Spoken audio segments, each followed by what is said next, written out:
Fluminense 2-1 para cima do Grêmio, um jogo onde o Grêmio não começa bem, o Fluminense abre o placar rápido e uma falha do Thiago Volpe.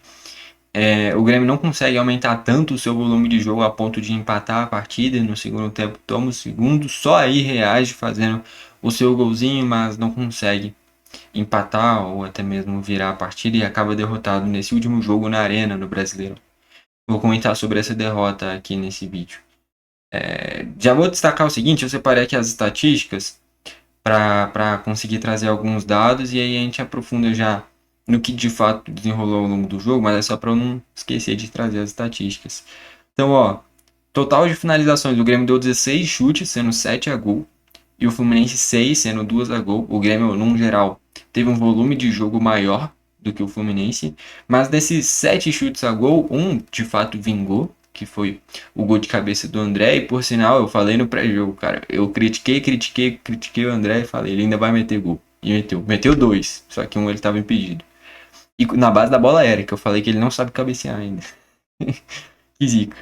Enfim, o Grêmio no geral teve um volume de jogo maior, mas é de fato até mentiroso essas chances criadas aqui. 7 chutes a gol, chances perigosas de fato, tiveram pouquíssimas. E você olha e fala, nossa, quase foi gol. De quase foi gol, teve um chute do Jardiel no travessão. Só. E nem entra nesses 7 chutes a gol porque não contabiliza como chute a gol. Então, estatísticas que o Grêmio teve um volume de jogo, mas de fato, quando você olha pro campo, tava mais fácil do Fluminense fazer o terceiro do que o Grêmio fazer o segundo. Tendo em vista que teve uma chance. Daqui a pouco eu vou citar como se desenrolou o jogo. Mas depois que já tava 2-1, teve uma chance do Serna, cara, que ele debaixo do gol consegue chutar todo torto e a bola vai pro lado. Ele tava debaixo do gol, era só fazer o gol, cara. E ali o Fluminense ia matar o jogo em outra besteira defensiva do Grêmio. Então é um time treinado pelo Mano Menezes. Na teoria tinha que saber se defender e aí a gente entenderia não fazer tantos gols. Só que é um time que defende mal e ataca mal. Então não tem por que o Mano continuar para a temporada que vem. Né? Posse de bola 55% do Grêmio e 45% do Fluminense, escanteios 10-0 Grêmio. Então nas estatísticas o Grêmio produziu mais. Mas quando a gente olha pro campo, a gente vê que são estatísticas vazias. Porque de fato o Grêmio não produziu para empatar ou virar o jogo. Não produziu de fato chances claras que você olha e fala, merecia um resultado melhor. Você consegue ver vontade, consegue ver esforço, mas não consegue ver organização e um time bem treinado o suficiente para vencer esse jogo. Então, logo no início, o Grêmio tomou o primeiro gol da partida, um belo lançamento do Samuel Xavier para o Lúcio Acosta, e aí ele dá o passe para o Serna chegar cruzando, a bola atravessa literalmente a pequena área, passa a área inteira, e aí o Soteldo na segunda trave sozinho faz o gol. É um lance que, desculpa, o Thiago Volpe não pode tomar esse gol, cara. Não pode deixar a bola passar dessa forma. Então, assim, eu gosto do Thiago Volpe, eu vejo que é um cara identificado com o clube, que é bem esforçado, que é bom tecnicamente, mas de fato, acho que para um Grêmio ser campeão precisa ter um goleiro que traz mais segurança. Então, por mais que eu goste do Thiago Volpe, para a temporada que vem eu acho que uma certa reformulação é importante nesse time. O Grêmio não pode se acostumar a ficar no meio da tabela. E nesse ano, em vários momentos, esteve até abaixo do que o meio da tabela. Então, eu prefiro muito mais você arriscar trazer um técnico e ter um início de brasileiro como foi com o Quinteiros, do que você se acomodar com o Mano Menezes. Com o Mano Menezes, o Grêmio não vai brigar por título nenhum, no máximo um gauchão. Que os competidores é o Juventude e o Inter. Que a gente tá vendo como é que tá no Brasileirão. Então o nível tá baixo, não é porque a gente tá bom, não, é porque os outros conseguem estar pior do que a gente, né? Então assim, vale mais a pena você trazer um técnico de alto risco, correr o risco de ir muito mal, e aí você demite e tenta consertar com o outro, como foi nessa temporada. E se o Mano Menezes tivesse o mesmo histórico do Quinteiros, ele teria sido demitido, né? Porque o desempenho do Grêmio só melhorou quando foi trazer caras que faziam o time jogar sozinho, como era o Arthur e o Carlos Vinícius fazendo gol de tudo que é jeito. E o Arthur fazendo o time acontecer. Tira o Arthur desse time e o Grêmio é esbagaçado por qualquer time, cara. Toma 4 do Bahia, não consegue tocar a bola. Então, assim, não é que é um time bem treinado, é porque é um time que tem um meio-campista muito acima da média, que é o Arthur.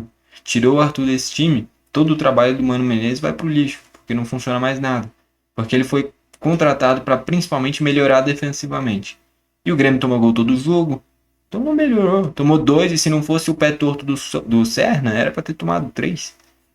Então, esse primeiro gol do Fluminense sai de uma falha do Thiago Volpe. Já tá sendo especulado o Everton no Grêmio. Eu não gosto dessa ideia de trazer caras tão velhos assim. Mas se der resultado é o que interessa, né? Então, se trouxer o Everton e ele render, é um grande goleiro, um dos maiores da história do Palmeiras. Se render, se de fato trazer e render é o que interessa, né? E de fato o Volpe tem lances que fazem a gente às vezes não confiar tanto nele. Enfim, ali saiu 1-0. O Grêmio chega até a criar algumas coisas com o Pavon. Eu achei que o Pavon fez um bom jogo, por sinal, boas finalizações. Teve uma roubada de bola dele no início do segundo tempo, que termina em uma caneta do André e um chute para fora. E já falando do André também, o André fez o gol. No primeiro tempo teve um gol anulado. No geral, o André não fez um jogo ruim. Foi o cara que mais deu perigo, olhando para nós, né, dentro do jogo. Mas sei lá, cara, eu não consigo ver um time vencedor tendo o André como seu atacante, mesmo que seja reserva, cara. Ele não se impõe, tipo, não consigo ver. Sei lá, cara, é algo a mais do que dentro de campo, porque dentro de campo ele não é ruim, os números dele são bons. A participação em gol dele, de acordo com a minutagem dele, é boa. Só que falta algo a mais para você olhar e falar: o André, eu confio nele. Tanto é que os números dele, de novo, não são ruins. A participação dele do jogo é importante, ele cria oportunidades. Só que esse algo a mais ele não tem, sabe? É difícil de explicar o que falta no André. Mas é que nem eu falei no pré-jogo. Ele é um atacante que não é forte fisicamente, não é rápido, tem um cabeceio mediano, por mais que no jogo ele tenha cabeceado muito bem, tendo um gol anulado e fazendo o gol dele. Não tem um diferencial no André. Eu acho que essa é a questão. É um jogador que tu não olha pro André e fala, nesse ponto ele é muito bom. Não, ele é ok em quase tudo. Quem é ok em quase tudo não é o suficiente para um time do tamanho do Grêmio. E talvez por ele ser suficiente hoje em dia, mostra o porquê do Grêmio estar no meio da tabela. Enfim, o segundo gol do Fluminense é uma jogada linda, disparado o gol mais bonito do jogo, um time que trabalha muito bem a bola, e aí não dá para falar, o Fluminense está sendo treinado há muito mais tempo, por isso que é um time melhor treinado que o Grêmio. Não, até porque o Fluminense começou o Brasileirão com o Mano Menezes. E aí, logo na primeira rodada ele é demitido, perdendo para o Fortaleza. Vem o Renato, né? Renato Gaúcho, a gente conhece. E aí o Renato pede demissão depois do jogo contra o Lanús. Já é que parece a reta final de temporada. O Zubeldia tá chegando em 15 jogos agora, cara. E já é um time tão bem treinado. Um time que se defende muito bem, porque era o objetivo dele.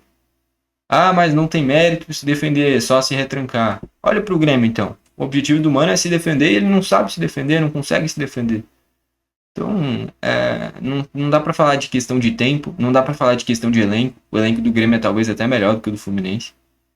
Então, a questão é de fato que é um time melhor treinado do Fluminense. O Mano Menezes não servia para o Fluminense, mas serve para o Grêmio. Por isso que o Fluminense venceu. Né? Então, assim, essa reta final de Brasileirão, esse jogo mostra isso. Para o Grêmio, o Mano Menezes era suficiente. Para o Fluminense, não. O Fluminense venceu. Acho que tá na cara que o Mano Menezes também não pode ser o suficiente para o Grêmio. Então, terminou a última rodada, ganhando ou perdendo para o Sport. Dificilmente a gente vai pegar a pré-Libertadores agora. Porque tá a 2 pontos do São Paulo. São Paulo tem 2 jogos para fazer ainda. E é algo complicado, porque o próximo jogo do São Paulo é contra o Inter. Você aí, vai torcer pro Inter? Eu não vou. Eu não consigo torcer pro Inter, ainda mais nessa situação de luta contra o rebaixamento. Tudo bem que esse time de São Paulo também é podre de ruim pelo tanto de desfalques. Só que tomou 6 para esse Fluminense, inclusive, né? Se empatar, já vai para 3 pontos. Aí eu já não sei os critérios para o Grêmio talvez poder vencer no esporte e pegar a oitava colocação. E o Corinthians teria que perder os 2 jogos também. De fato, o Grêmio jogou fora uma grande oportunidade de salvar a temporada. Depois de fazer esse 2-0, o Grêmio reage rápido, bola parada e o André faz gol de cabeça. A partir daí, consegue até criar uma ou outra oportunidade, nada muito claro, até que o Jardiel entra no lugar do André, já muito cansado. O Edenilson consegue dominar a bola, vem um encontrão nele, não foi pênalti, teve pedido de pênalti, mas não foi, e sobe para o Jardiel. E aí, cara, na base o Jardiel era muito bom, chegou a ser artilheiro da Copinha do ano passado. Sem ser nessa edição, né? Do ano passado. Nessa edição ele foi reserva, inclusive, por algum motivo. E aí, ele de frente pro gol, ele vai com muita força, muita ansiedade, chuta de qualquer jeito, fecha o olho, enche a porrada e ela vai no travessão. Ali, cara, você tem que chutar forte, mas o principal objetivo ali é acertando o gol. Acertando o gol daquela distância, porra, é meio gol ali. É muito difícil qualquer goleiro ter tempo de reação para defender. E aí ele acabou chutando embaixo da bola demais e ela vai no travessão. Ali era uma chance que não poderia perder. E ali eu não sei nem se. Porque a gente fica com o sentimento de, ah, se tivesse o Carlos Vinícius, podia ter vencido. Só que assim, o Carlos Vinícius é canhoto. Se essa bola cai no pé direito do Carlos Vinícius, eu também acho que ela não entraria. Então é difícil, cara. Mas o Jardiel poderia ter caprichado um pouquinho mais nessa jogada. Foi a grande chance do Grêmio de empatar. No final das contas, eu acho que esse resultado, de novo, é bem marcante. Porque o Mano Menezes não servia para o Fluminense, para o Grêmio serviu. O Fluminense foi lá e ganhou do Grêmio. E não dá pra falar de tempo de treinamento. O Zubeldia tá há menos de 2, 3 meses no Fluminense. O Mano Menezes tá desde o início do campeonato. E mesmo assim é um Fluminense que se defende melhor, trata melhor a bola, ataca melhor, é melhor em todos os quesitos do que o Grêmio. E se você olhar pro elenco do Grêmio, o Fluminense pode até ter jogadores melhores em algumas posições. Mas o Grêmio em outras também tem melhor. O Fluminense não tem um Arthur nesse time. O Marlon é melhor do que o René pra lateral esquerda. Então, assim, o Grêmio tem posições que é melhor. O Carlos Vinícius é muito melhor que o Everaldo. E o Everaldo fez um grande jogo. Deu um passe de calcanhar lindo, de letra, né, pro segundo gol do Fluminense. O Lúcio Acosta é um baita meio campista e chegou por agora também. Foram os reforços do Fluminense que agregaram bastante também, né? O Lúcio Acosta jogando demais. E os dois primeiros gols do Soteldo com a camisa do Fluminense, justo contra a gente. Lei do ex em dobro, derrota do Grêmio.